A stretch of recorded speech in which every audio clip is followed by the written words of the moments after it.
memasuki gerbang waktu, di mana kemegahan masa lalu menyambut dalam setiap gurat ukiran kayu yang syahdu. Tiang-tiang kokoh ini bercerita tentang kejayaan, tentang filosofi hidup yang terpahat rapi di balik dinding kayu yang bersahaja.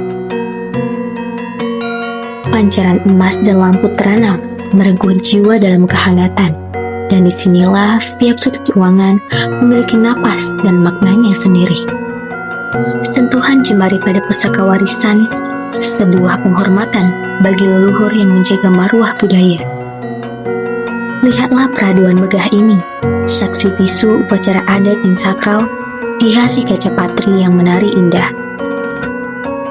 Barang-barang antik ini bukan sekedar hiasan, mereka adalah penjaga memori, menyimpan rahasia kejayaan Wong Kitogalo di tanah Sriwijaya.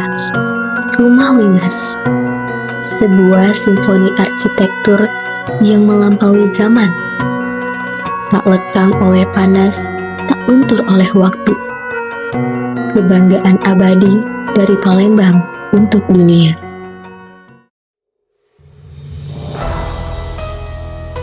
Di jantung bumi Sriwijaya, sebuah monumen berdiri, bukan sekedar beton, tapi napas para pejuang. Baja-baja ini pernah membara, saksi bisu pertempuran 5 hari 5 malam yang pernah mengguncang dunia. Setiap pahatan adalah luka, setiap prasasti adalah duka yang menjelma menjadi kemerdekaan. Mereka tidak gentar, meski maut mengepung di setiap penjuru. Korban sudah cukup banyak, tapi semangat tidak boleh tumbang.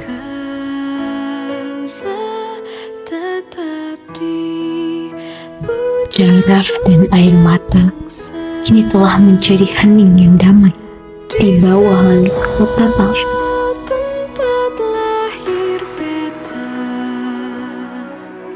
Montpera, melati suci yang abadi, pengingat bagi kita bahwa merdeka harganya adalah nyawa.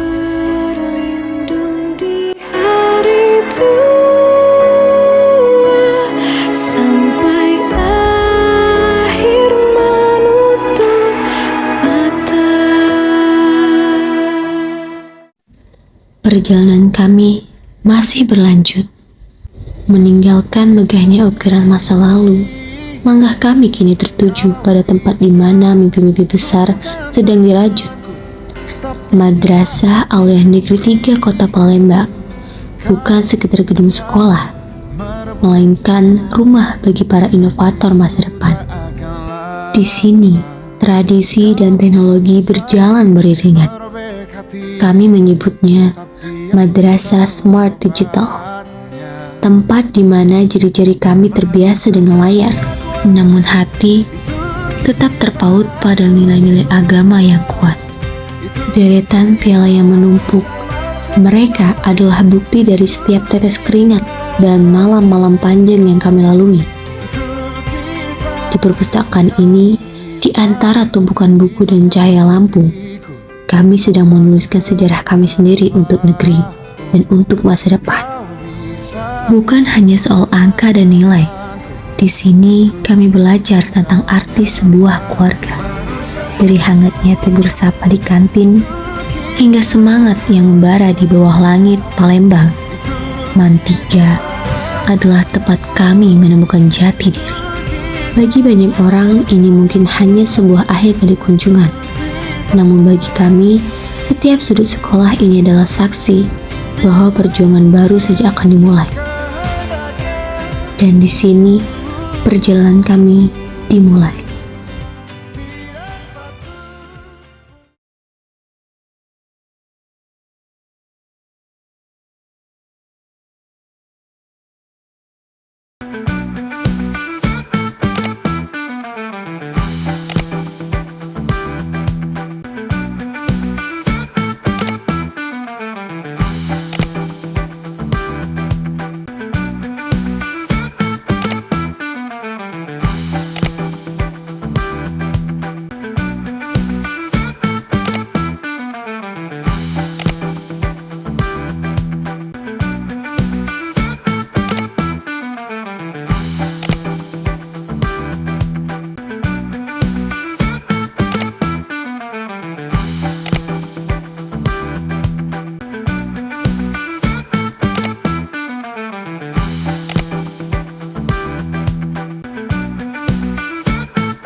Perang Pasifik atau yang dikenal dengan nama Perang Asia Timur Raya yang berlangsung selama 4 tahun.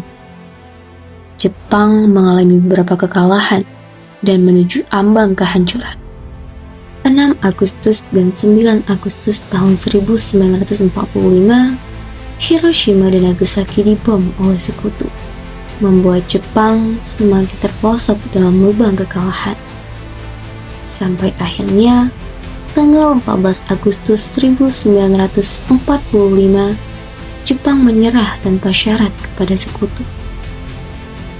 Berita tentang kekalahan tersebut sangat dirahasiakan oleh Jepang.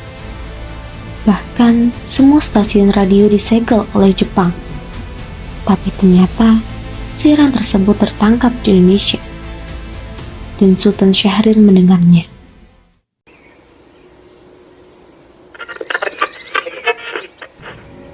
Till the end of time. The worst news of the defeat of Japan was surrendered unconditionally to the Allies. One of the reasons was the bombing of Hiroshima and Nagasaki on August 6 and 1945 by the Allies. As a result, Japan lost most of its troops and troops.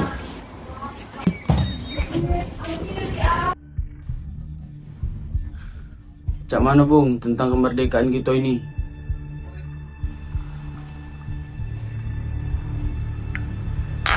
Bukankah surat kemerdekaan telah diserahkan kepada PPKI? Tetapi uji aku sebaiknya kemerdekaan ini segeralah langsung dilaksanakan melalui PPKI. Karena apa? Karena merupakan bentuk Jepang ini dan asa merdeka melalui PPKI ini. Sekutu tuh agak menganggap kita Indonesia ini buatan Jepang. Sebaiknya kita segeralah memproklamasikan selagi dalam masa vacuum of power. Vacuum of power. Aku dengar dari radio tadi Jepang ini lah ngenjuk pada sekutu. Jadi ini adalah kesempatan yang baik untuk kita memproklamasikan kemerdekaan ini sebelum sekutu tahu. Bung Hatta dan Sultan Syahrir pun pergi ke rumah Bung Karno untuk memintanya memproklamasikan kemerdekaan. Namun, Bung Karno merasa tidak berhak untuk memproklamasikan kemerdekaan karena menurut Bung Karno yang berhak untuk memproklamasikan kemerdekaan adalah PPKI. Pada tanggal 15 Agustus 1945, pukul 10 malam di rumah Soekarno, berkumpullah golongan muda yang ingin mendesak Soekarno untuk segera memproklamasikan kemerdekaan Indonesia. Siapa yang nak awak cari?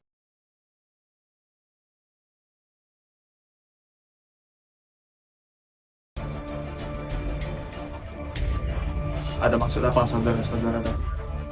Aku dengar Jepang atau sekutu dari radio divisi London di Bandung. Makanya kami golongan pemuda inilah yang ada ke rapat siang tadi dan hasilnya semua setuju supaya Bung Karno sama Bung Hatta cepat menyusun kemerdekaan Indonesia. Kita tidak bisa begitu saja memerdekakan negara. Kita harus membicarakan ini dalam rapat PPKI. Iya ro PPKI, dek nata perengi iya. Sebab PPKI iya ro pembentukan na Jepang. Kemerdekaan Indonesia, dek na iya ro di bangsa lain. Tapi iya ro di bangsa tak sendiri. Bukan begitu. Kita tetap perlu mendiskusikannya dengan PPKI karena tugas PPKI adalah mempersiapkan kemerdekaan. Tunggu. Apa maknanya iya ro? Apa iya kita mah senang? Nian mau tunggu janji Jepang untuk memproklamasikan kemerdekaan Indonesia. Kita tuh baca Bung, kita harus memproklamasikan kemerdekaan kita dewek. Kita harus langsung merebut kekuasaan Bung. Malam inilah juga kita harus kabar ke revolusi itu. Kami siap mempertaruhkan nyawa kami, Bung.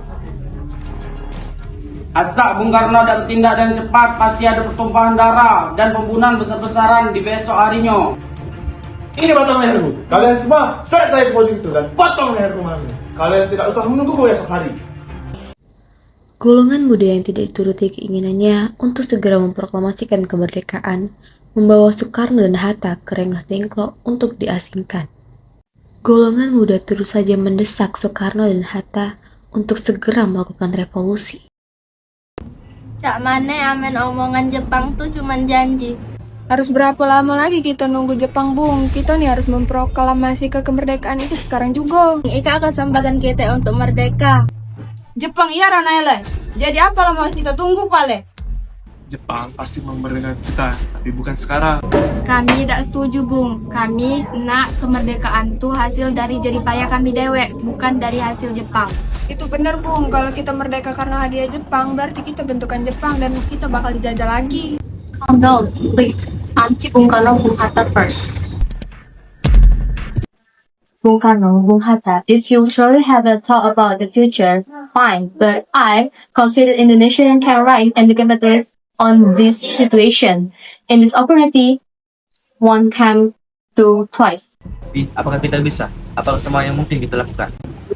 Of course, it's possible, Bung. As long as we try, we can definitely do it. After all, the young in Jakarta have already invested in defense strategy to prevent any attack.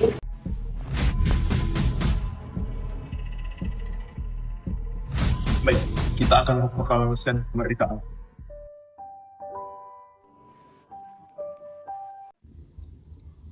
Soekarno dan Muhammad Hatta akhirnya setuju untuk segera memproklamasikan kemerdekaan Indonesia.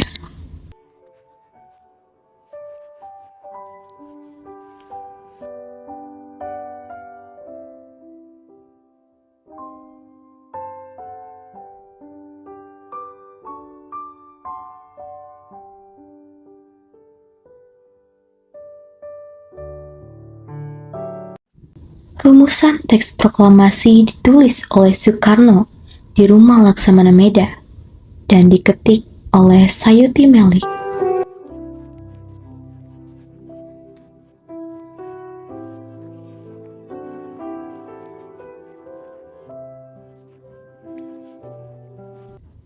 Dan pada tanggal 17 Agustus 1945 dini hari, saat semua orang sibuk menyiapkan proklamasi kemerdekaan, Soekarno meminta Fatmawati untuk menjahit bendera merah putih yang akan dikibarkan.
Akhirnya, proklamasi kemerdekaan Indonesia dibacakan oleh Insinyur Soekarno di depan rumahnya di Jalan Pegangsaan Timur nomor 56 Jakarta pada bulan Ramadan pukul 10 pagi hari Jumat tanggal 17 Agustus 1945. Saudara-saudara sekalian, saya telah minta saudara-saudara hadir di sini untuk menyaksikan satu peristiwa maha penting dalam sejarah kita. Berpuluh-puluh tahun kita bangsa Indonesia telah berjuang untuk kemerdekaan tanah air kita. Bahkan telah beratus-ratus tahun. Gelombang aksi kita untuk mencapai kemerdekaan kita itu ada naiknya dan ada turunnya.